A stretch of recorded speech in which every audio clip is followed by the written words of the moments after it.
But I thought, yeah, as like I said, I laughed a lot at this episode, partly because of Katie schmoozing, and part was the other team with Trey on it selling the fish pictures, and I've never seen. I like Trey, I really do. But I've never seen anybody bullshit for that long. And he was really good. It was a combination of the bullshitting, the offence that he'd taken to the nudity on religious grounds, and his complete disbelief of evolution. And he was like, I don't come from no fish. Yeah, he's a funny guy. He is absolutely hilarious. The guy's brain works so fast. But yeah, I guess you could say some bullshit, but he's a bit of a natural salesperson. He's a funny guy. It's the natural technique. I guess you got to talk it up a little bit, I suppose. Yeah, he's a great guy. But they tried to keep you downstairs for most of the day, but you obviously popped your head up every now and then before the exhibition to try and help out. And like, I don't know why he's up here, like, and all that. I don't know how to manage him, and I'm just like, if you don't know how to manage somebody, that's your problem, I guess, more than the person themselves. Yeah, I mean, I've been downstairs just making calls, so I'd be booking. Vanessa, the artist that I mentioned, I sold a few of her paintings, so I was just ringing her followers and inviting them down. So there was only so many people that you could call. So I was just popping upstairs to help out, but they were like, that was kind of made into a big issue that I can't be managed, but I think I did a pretty decent job, to be fair. I mean, yeah, absolutely. I mean, your team got beaten by about 3,200 or something. It was a lot. Yeah. It was a lot. It was a lot, and obviously they tried to come for you. In the boardroom. I mean, did you expect not a smart move? No. Did you kind of expect that at that point? Did you kind of know that's when opinions about you were changing? Yeah, Katie was in Natalie's ear, being Machiavellian from start to finish, really. And it was disappointing, really, because I was really friendly with Natalie, and it was just disappointing that she'd listen to a snake like Katie instead of listening to me, which she's apologised for many times since. That she'd been kind of taken on with Katie and taken on board what she'd said. It was odd, but she got lucky getting out of that boardroom, really. Katie did. Because she'd sold sod all. I mean, it's mental, isn't it, when you watch it back? It's like the only person who sold anything and did a decent job's the person you take in. It's just like, you're going home. Why have you done that? That was a conversation. Your little coffee shop that you go to partway through.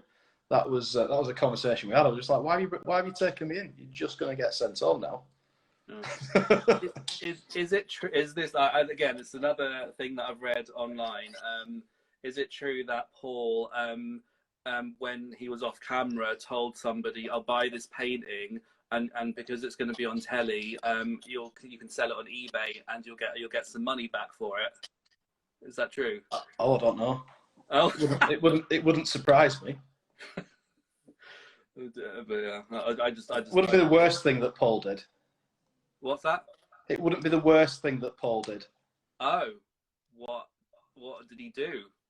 Katie Hopkins. No, Simon, not Paul. No, wrong guy. I know about that. No, wrong guy. Simon. Simon. Yeah, Simon would have probably done that. He didn't do Katie Hopkins, though, as far as I'm aware. No. So I was thinking, do Katie Hopkins. I was thinking, okay, I got the name wrong. Sorry. but anyway, the next task was kind of one of those ones where you kind of scream at the telly. He was like, "Why are you buying all that cheese?" Oh, God. Buying it from Matt, and you were stood with him, weren't you? You were in that. It's another one that was strangely edited. So Paul's like, "I'm going to buy cheese from Macro," and we're having the conversation. I'm like, "Well, you're an idiot. Like, you can't go to France with the cheapest cheese. Like, even if you go and get some incredibly nice artisan cheese from a little farmhouse made by mum and pop, even then." You're on a hiding to nothing in France. We need to take things like chutneys and complementary products to things that they buy a lot of that are unique to the UK. And he was adamant that he was doing it, and it was all based on cost, and which is obviously in business is part of the equation, but certainly should never be the focal point. But then all you see is me kind of my arms crossed, sulking in the background, which is what's actually happened. We just had a massive argument where I've put that exact point forward, and he's like, "No, I'm going to buy cheese from Macro," and I'm just like, "You're an idiot." So the only bit, and then he's like, "No, this is what we're doing," and I'm just going, "Yeah, all right." Because by that point, I'm done. I'm like, "Right, fine. I'm along for the ride. I'll help you carry the stuff, but no one's going to buy it." And you had a bit of it to do with the printer at Call Quick, the banner. He was very angry when you guys turned up. Yeah, so there were circumstances there whereby this was a production thing, so we had to have a discount. Yeah. Paul didn't get a quote in the first place for it, so when we've turned up to buy it, we weren't allowed to buy anything at full price. We had to get some kind of deal and offer, which again's never made clear to the audience. That makes sense. Which is why you get people going in supermarkets in Spain on like later series, asking for a 1 cent or 1 penny off something. It always feels really out of context, right? Yeah, I always wondered what difference is a penny going to make. But yeah, I get it now. And it's things like you can't Google things to find out where they are, so you had to use the Yellow Pages. So like when people can't find something, you're like, "You idiot, just Google what that is and where you can find it." Well, you're not allowed to. That's against the rules as well. But again, it's not made clear to the audience that that's the case. Right. But yeah, so the banner was a very small part of how that thing went wrong, though. I think it kind of the impression was that you were in charge of that, but I guess you're saying it's Paul, maybe. Yeah, I think I was in charge of collecting it and having to get a couple of quid off it, which I think we did from memory. But yeah, it was like 100 quid's worth of a banner, which was part of the task that we had to get. Again, I think we lost by about £1,000. Even the entire cost of that probably didn't really make a great deal of difference. You had Paul trying to be Bear Grylls with his gel burner. It was a candle. Yeah, apparently again he deliberately hid you behind the stall so that the camera crew wouldn't spot what you were doing back there. But apparently you went and grabbed them to show them what was going on. I'm like, "Come here." Yeah. All this shit's on camera. But yeah, I guess it's you could have bought a theatre tiny twist, like barbecue or something, I suppose. But yeah, you didn't do that. But then once the sausages were I'm sorry, I keep laughing. Sausages were cooked, then they started to sell, They went and asked a couple of chaps at a halal butcher's during Ramadan if they could possibly cook the sausages in the kitchen at one point. Yeah. That was the point when I was like, "I'm out." Yeah, I saw that. I'm out. They were trying to. They were actually, I think they were going door to door trying to sell packs of sausages. And I was like, you do realise you've walked into a place that says halal right on the front, don't you? But they didn't. And then they sold them at cost price, which I thought was a weird thing to do. Then obviously that Katie and Christina started to have a bit of a to do as well. I think Christina was described as a snake in the grass. Yeah, which is odd when it was the person who accused her of being that was the snake in the grass. Yeah. Oh, yeah. She has a big mouth, and I look forward to the day she swallows something larger than she should. Another one of the quotes. Great. She was great with sound bites, wasn't she, Miss Hopkins? Yeah. I guess she was planning for a future career in the media, so I just used it. Yeah, it's exactly what she was going for the whole time. And I did tell Lord Sugar at the time that's what she was going for in one of the boardrooms. I mean, got left on the cutting room floor, but I think I was quite vocal about that in newspapers since, and I think I've been proved right about that through the years as well. I think the real crime, not forget about the loss, was all that stuff when you went to Calais and you had to bin all those like blocks of cheese and sausages, and I was just like, no. Yeah. That was just heartbreaking. But obviously you ended up in the boardroom. I think it was a £225 loss. And the other team made £410. Mm. So yeah, quite a. Yeah, it was a big difference, but the chutney was the obvious thing to take to France. I mean, like, that sells incredibly well. Cheap macro chipolatas and cheddar cheese are just not the thing to sell. I mean, the market in Arras, the little market town that we went to, is like exceptional. It's like proper artisan, family-run business market stalls. It's like the food is incredible. And it's bizarre that somebody from the kind of background that Paul's from wouldn't know something like that. That was the kind of scenario that, like, France is such a foodie country. The markets over there, I mean, like, they take a real pride in the produce that they consume, way more so than we do even in the UK. But to take, like, just cheap crap was just unbelievable. I don't know, but obviously he ended up paying for his decisions. He did. He was gone, and then obviously when you were in there, the three of you, the relationship with Katie sort of came out to a point, and I was thinking, oh gosh, like, you can't, there's gonna be hell to pay, because obviously then when Katie finds out, she's really going to be going for him. But then the surprising thing to me was when you got back to the house, like there was nothing, like silence, like, and I was just like, what has he done that's so bad? But then I kind of realised, Katie being the ringleader, Katie being in everyone's ear, you know, talking about him, putting him down and stuff, you know. Yeah. Because she kind of made out to everybody that the whole thing had fallen apart entirely because of something I'd done, when clearly it wasn't. And at no point did she think I would be able to take Paul out in the boardroom, and I absolutely annihilated him. Oh yeah, I saw. So it was like, I think it was just shock on most people's part. Well, you didn't do it in a particularly nasty way. You weren't. But I mean, like, again, it was clever editing, but it was just, everyone was just like, what? And then Naomi got up and gave me a massive hug, and like Trey was like, come on, let's go and have a chat and have a cigarette outside. But yeah, it was just that split second. Everybody was like, how's he back? Because I've been in the boardroom every week for a couple of weeks at that point. They were just like, how's he come back again? They edited that bit out where, you know, Trey, you know, you went out with Trey and stuff like that. Right before you walked in, do you remember Simon was doing an impression of you, and then he sort of walked in and you know, apparently he was nice, but obviously it was fake nice, and you know, you kind of cottoned on to that. But obviously, I only watched up to episode with the 10 items. I haven't watched anything past that. So I know did you come back for the finale? I think you did, didn't you? I did, yeah.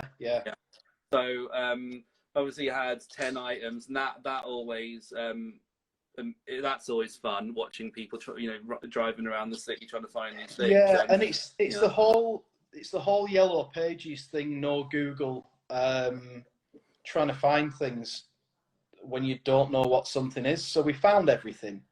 I lost that task by 97 pence. But I didn't lose. This is going to sound like being a solo loser. I didn't actually lose the task. It was quite a weird one. So we didn't get the Nigella seed. So I was fined £30 for the value of the product and £50 because we didn't find it. The other team, Simon's team, cheated and bought a wrong product, a marble paving stone thing, and only got fined a total of £50.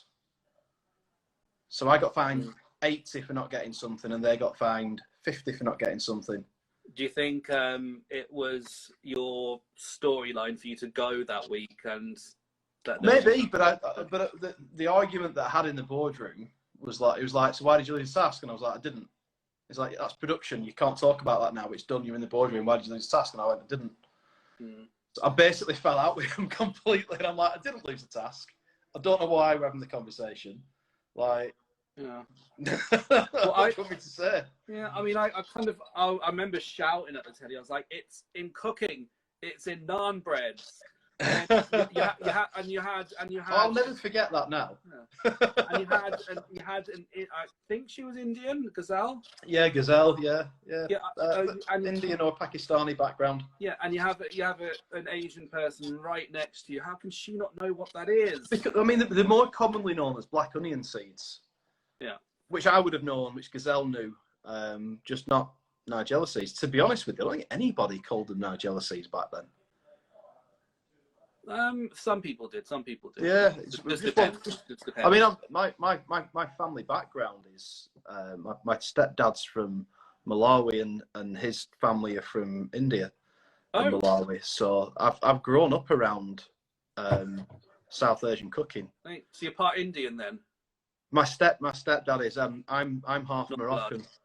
Yeah, so my real dad's from Morocco. So I'm half Moroccan. My stepdad's from Malawi. His dad's from India.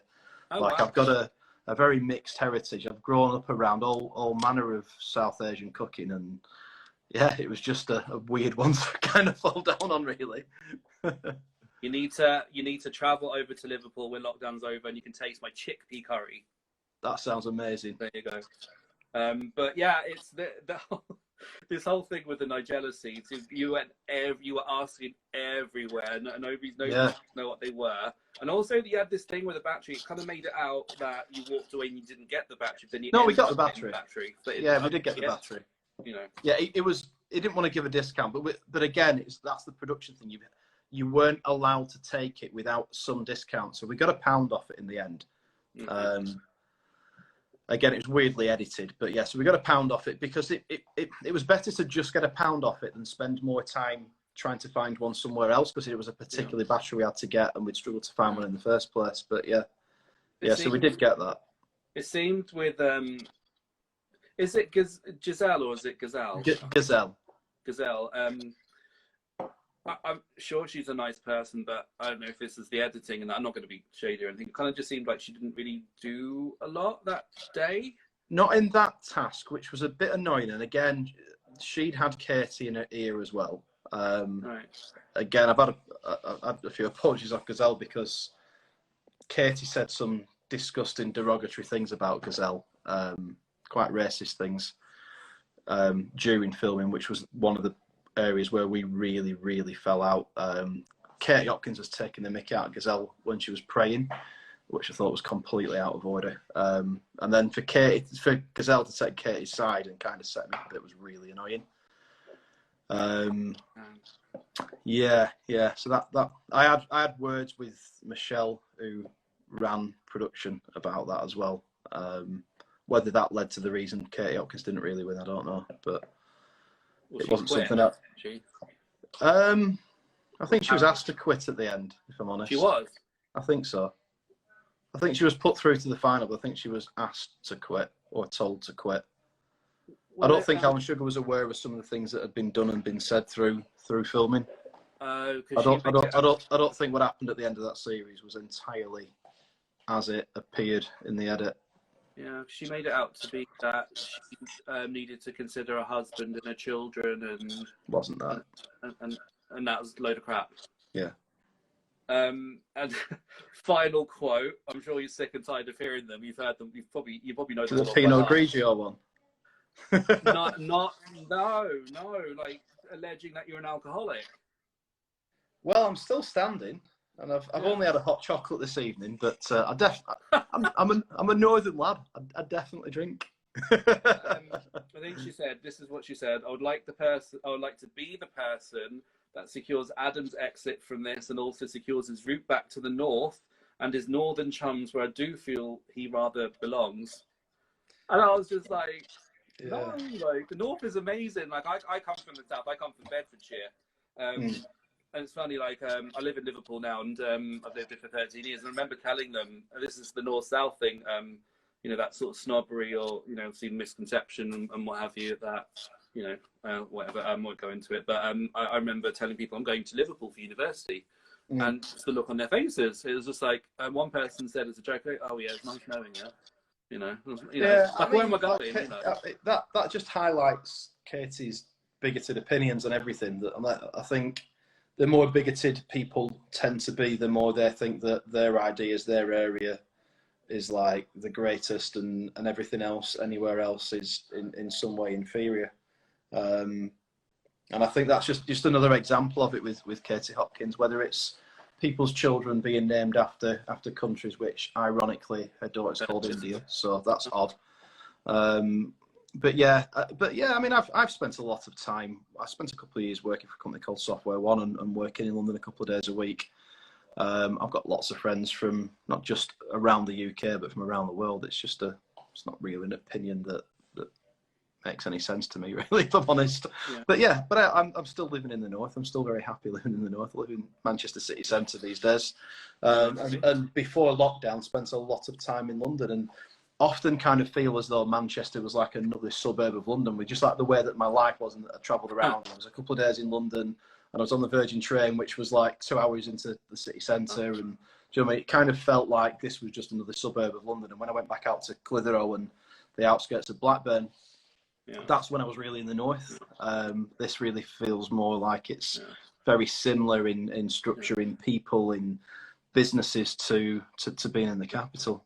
So just finish up on the Apprentice, just literally almost there with that part. Is that when you found out that you'd lost by 97p, did you think, my number's up now? Oh yeah. Kind of knew what was going to happen. Yeah, and I did get quite pedantic in the boardroom, and I did kind of, again, it wasn't really in the edit, I did kind of walk out and refuse to go back in for some of the retakes where he could say you're fired. I did completely lose my temper, to be fair. But it's quite an intense situation being in there, and it just didn't sit right with me. Yeah, like the way the scores had worked with the fine. Being more for my team than for the other team, with such a fine line of like 97 pence difference, which wasn't based on us getting fined £30 extra. So right at the end, you know, when you sit up, you know, in the little foyer bit, you know, sitting on the couch, you give Gazelle, oh, I probably said it wrong again, I'm so sorry. You know, a big hug. He comes along, gives you a peck on the cheek. How did that feel? Like, were you like, get off? Get off me. It wasn't the first time she tried to kiss me, and I wasn't that happy with that one either. So is it true, right, that she tried to charm you? She tried it with all the guys. Oh, okay. Even Trey? Which was bizarre, because she's just not good looking enough to get away with that, right? It was a very odd tactic to deploy with somebody that looks like a horse. Mm-hmm. So yeah. I understand what you're saying. Is it true? Because different people said different things. Some people said nothing happened between her and Paul. Some people say I saw stuff happen between her and Paul. It definitely happened. Well, okay. We'll leave it at that. Like, it's just DM me for details, but trust me, you don't want them. No, not those kind of details. No, no, definitely not. No, like I guess in terms of reality TV, I guess I was really naive to it, because I used to think, okay, that is what it is. That's what they're showing, and that's what's happening.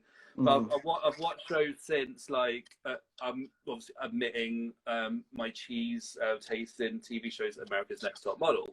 I used to love that show. Yeah, I've been watching it. I've been watching it and watching interviews of this guy that's on there, and not. It's not quite what it seems.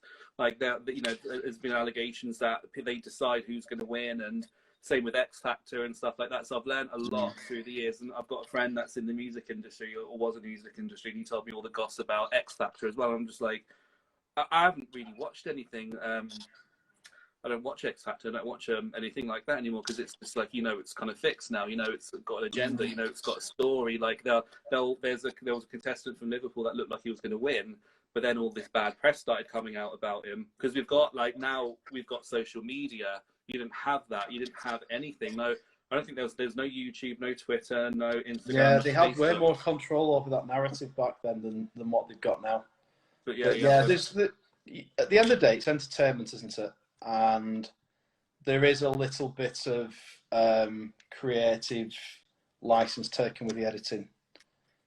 If Lord Sugar called you and said, "Do you want to do Apprentice All Stars?" If they ever did that, would you say yes? But would they? But they wouldn't ask you. I don't know. I don't think I'd get asked. No. But yeah, probably. Just to be fair, I did find the majority of the experience pretty good fun. I did enjoy it, and it'd be interesting to see how I'd fare now with the experiences I've got comparative to the little life experience I really had when I did it back then. I'd only been to university and worked in car sales at that point. And I had confidence that I had ability to do like many other things. But really sort of what I've learned and what I've learned about myself and the personal development that I've done since and the things that I've done since, it'd be interesting to sort of, because the reason I did it in the first was to pit myself against my peers, really, wasn't it? And I think I'd find it interesting to do something like that again to see how I'd fare. Out of the people that were there, how many do you think actually wanted the job, and how many do you think? Everybody except Katie Hopkins wanted the job. Really? Yeah, genuinely. She just wanted to be a TV star. She'd already done a pilot for Big Brother a couple of years before that. She was just hell bent on getting on TV, and that's why she behaved the way that she did. She just wanted to be the pantomime villain on TV. Well, she did end up going on Big Brother. She did, and I'm a celebrity, Perez. And yeah, going up against Perez Hilton. Yeah, you know, that was fun to watch. She became the victim, the hero, you know, which was kind of odd. But you know, let's enough about that. Anyway, I just got really weirded out by the close-up shots of her eyes. You know, just her eyes. You know, just the coy smiles and the eyes. Just really. Kind of like she works magic, you know, or does little spells with her eyes or something. But let's talk about what you did after that. So that was obviously 17 years ago, right? 13, I think. 13? Is it 2007? Was it? Or was it yeah, it was 2007. Yeah, 13 years ago. Gosh, yeah, I've been working in mostly in IT. Latterly around artificial intelligence and marketing software, really. So I work for a company called Red Eye doing marketing automation software. I had a company where we were developing some AI tech for healthcare that was a little bit too early. We can't really take patient data into the cloud. So we built some products that are kind of mothballed. That we can't do anything with because we need to take live patient data into a system that sits with IBM. So I did that for a year on my own. Before that, I was working in software around the AI division for a company called Software One. And then I've got a little hobby thing that you mentioned at the beginning on the side that's just like me and a couple of mates film some music videos, and we're trying to help some emerging artists that we know around Manchester. I'm big into music and go out watching, at normal times, used to go out watching loads of gigs, and it was kind of knowing what I know about business and marketing and that kind of thing and sales. It was about just helping people with that side of things, just helping them make some content and get seen and build an audience, really. So that's what Cottonopolis does. So we just help out some musicians try and get noticed, really.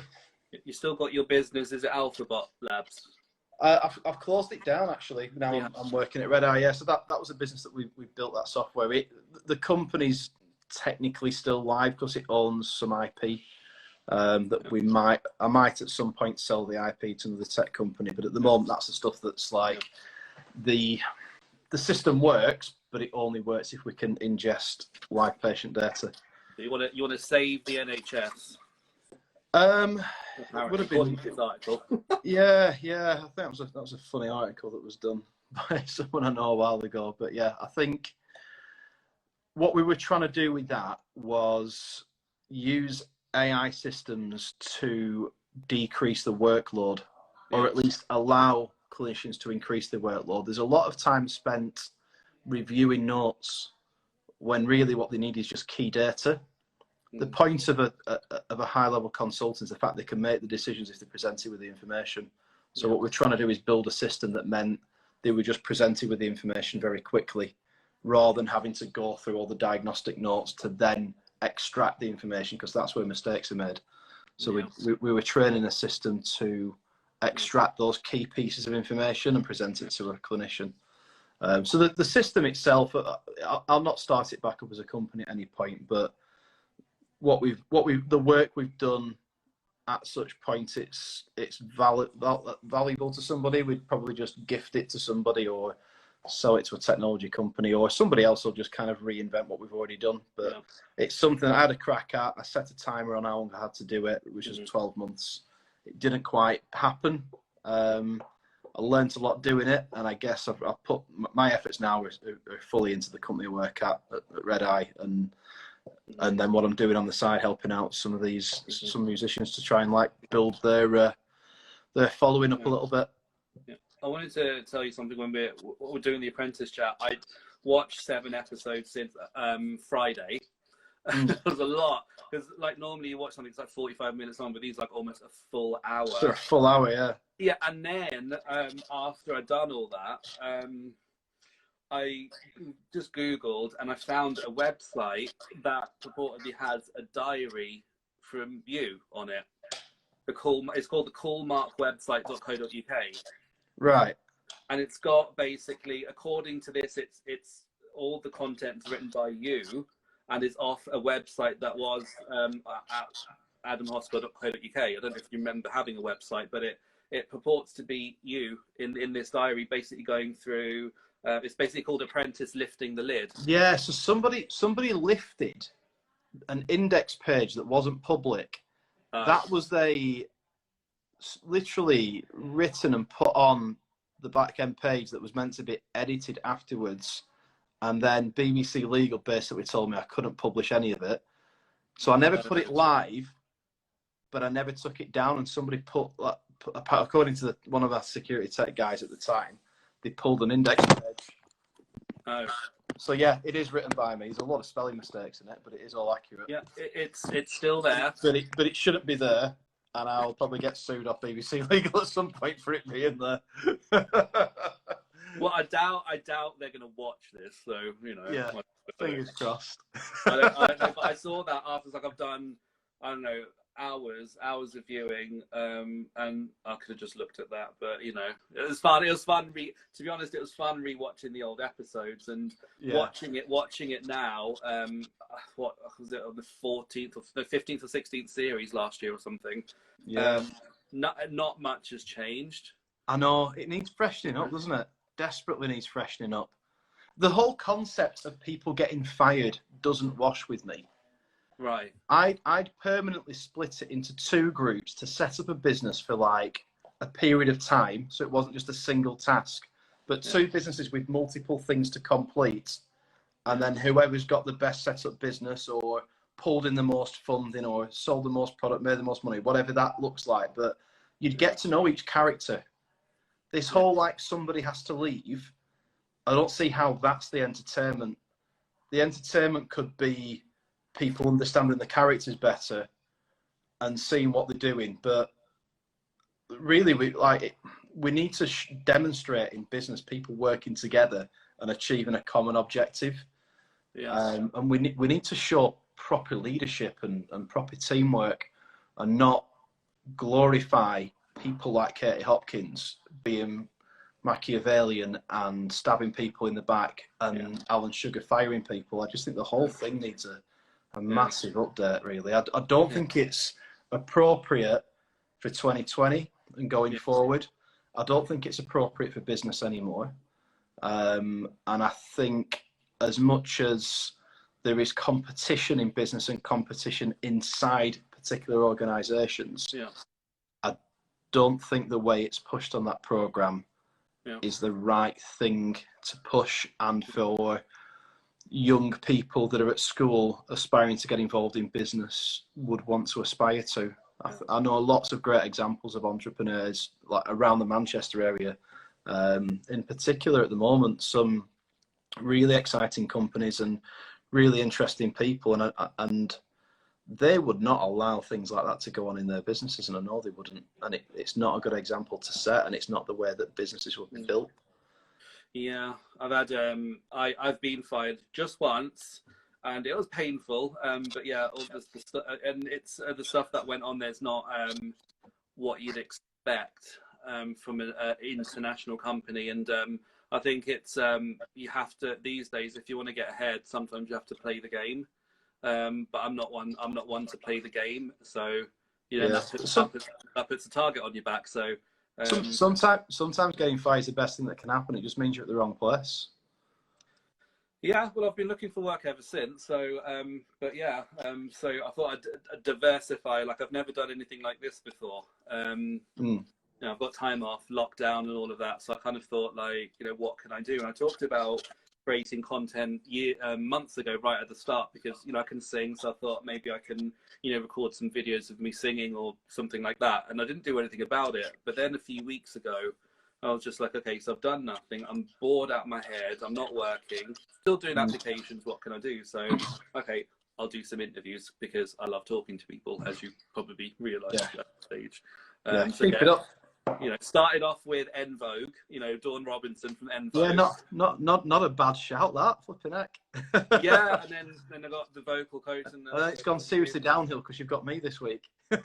No. Well, I have been genuinely a fan. There is a person in each series that tends to sort of stand out, either for, you know, you get a couple, one for good reasons, one for bad reasons. I thought, you're one of the good ones. And I remember you laughing, like, I've actually got a fan, you know. So it's like one fan from 13 years ago. Yeah, but it's never increased the number. Well, you never know. Maybe this will remind people. I'll put this on YouTube, so if you will, you know, people will sort of pick that up. But just to finish off, I know you were talking before about music, and then you talked about tech, AI. What is your passion? Is it just do you have it? Do you sort of go to one side or the other, or you know? Do you know what? Yeah. Things. Honestly, business, people. Constant growth, like just constantly like learning new things. And music's a massive passion as well. But likewise, the AI side of things, the tech side of things, there's multiple things that I'm massively interested in. Really, I love going cycle, and I love being involved in AI and tech. I love being involved in music. I like having that blend as well. If you're involved in multiple things, it's surprising something that I do in AI or tech or selling, how that then impacts something I'm doing with music, and just that different viewpoint, that different focus that's applicable across to something else. It's really interesting how things kind of come together now. You come with just like new ways and new ideas of doing things just by being involved in a couple of quite different areas, really. Yeah. And it takes the nerdy side and it takes the creative side, being involved in these different things. And it's like, it's nice to like put one thing down and go and do something completely different. Yeah. I think I've realised at my age, we're the same age, we're both 42, that, you know, I can't just do one thing now. I've done one thing, you know, literally all my life. And now I think I've gotten to the stage where I don't think that's enough. So definitely thinking about a few things and, you know, doing different things out of the box, trying to do things I haven't done before. So yeah, I think I guess it's a good time, like you said, to work out. Keep doing it. Before you know it, you never know. You might have a podcast as big as Joe Rogan. I don't know who that is. Oh, you need to watch that if you want to do podcasting. No, well, I wanted to do my own thing. Like, I thought when I started doing this, like, how do I do this? Like, there are lots of different examples. Obviously, the big famous ones that are on the telly. Then you've got the people that are doing it on YouTube now. People doing podcasts. You know, I could look at their styles, work out what they are doing. But then I thought, do I want to do that? Do I want to do that? Do I want to look at what other people are doing? Yeah, the reason I'd suggest looking at somebody like Joe Rogan is because he's doing precisely what you're doing. He just does him having a chat to someone. Yeah. Well, that's and there's no rhyme or reason to it. He gets really interesting people in, but it's just him just having a pretty genuine conversation, which is obviously what you're doing too. So that's what works. I don't. This may be the wrong thing to do, but with interviewing, but I don't write questions down. I don't think he does. I just have. Yeah, it's definitely a style that you can do. Yeah, I was looking at the Cottonopolis music page. I kind of saw on your profile that you were sitting at a PA desk or something like that, or the mixing desk or whatever it was. Yeah. So I've been on and I've had a look, and I have to say, Dreams is one of my favourite songs. Yeah. The chords version, I love that version. I know it's been done by other people as well, but I thought Olivia Dean was really good. Yeah, so I look after Olivia, do a little bit of management and stuff with her. She's incredible. Yeah. Amazing voice, great songwriter. She's out working in the Maldives at the moment singing. Oh, she's one of the few musicians that's actually working at the moment, to be fair to the girl. And she's only just turned professional. Yeah. But yeah, she managed to land a contract on a luxury island hotel complex out in the Maldives for 3 months. So yeah, she's out there working at the moment. If X Factor comes back, don't let her go on it. No, it'll spoil her. Yeah, we've had that conversation. There's another really good one with Olivia doing a duet on our YouTube page. Actually, it's a cover of a Taylor Swift and Bon Iver song, "Exile," with her and Matt Fries. That's worth watching. That's probably where we were heading before we went into lockdown. We were trying to do more of that kind of style.